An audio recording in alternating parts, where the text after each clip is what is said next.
switch a little bit because you're like a Renaissance man.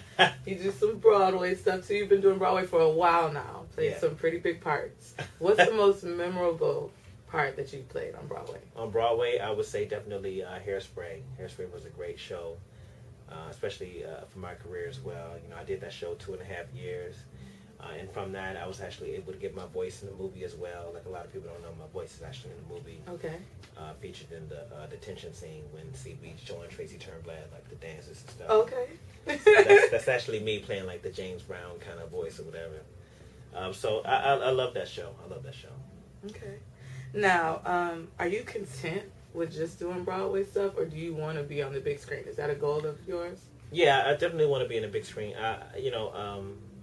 We'll see what happens with Dreamgirls. I'm really excited to open it at the Apollo. You know, last time I was at the Apollo was in 2003 when I did the Jackie Wilson story. Okay, yeah.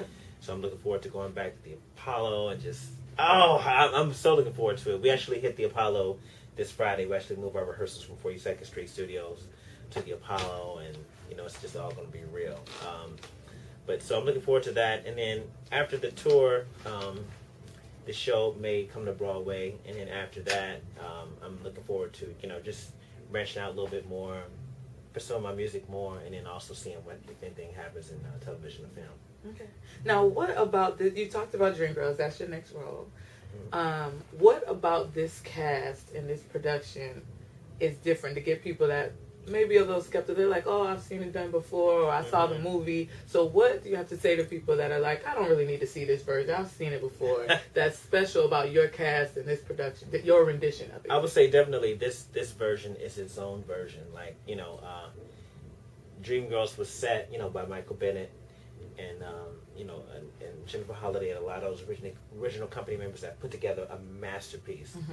And we actually have a lot of the original people involved in this process as well. So Henry Krieger, who's the composer, who also did the movie as well, he's working, you know, with us on this production too, and he wrote a new song for Act 2. So I would say this version of Dreamgirls is its own thing.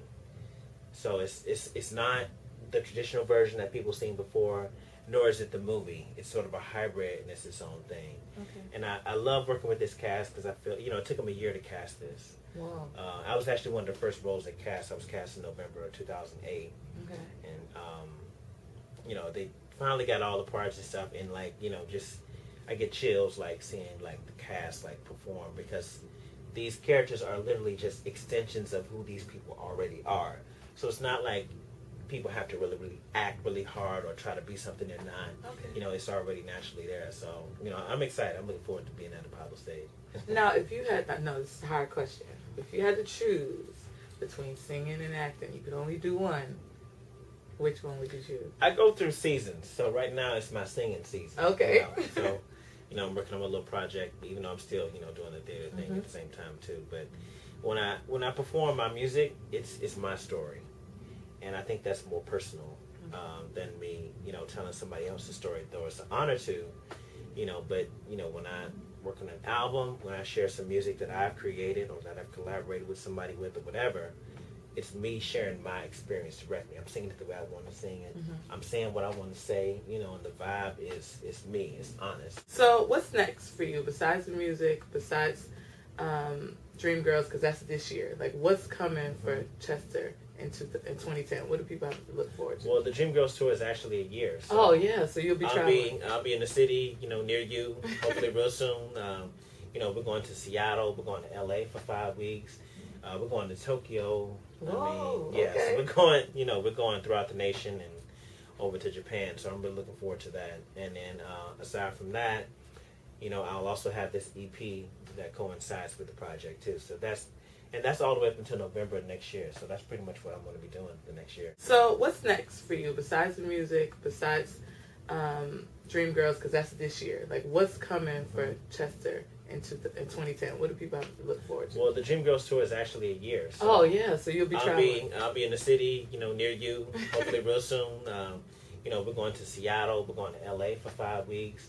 We're going to Tokyo. Whoa, so we're going throughout the nation and over to Japan. So I'm really looking forward to that. And then aside from that, you know, I'll also have this EP that coincides with the project too. So that's And that's all the way up until November of next year. So that's pretty much what I'm going to be doing the next year.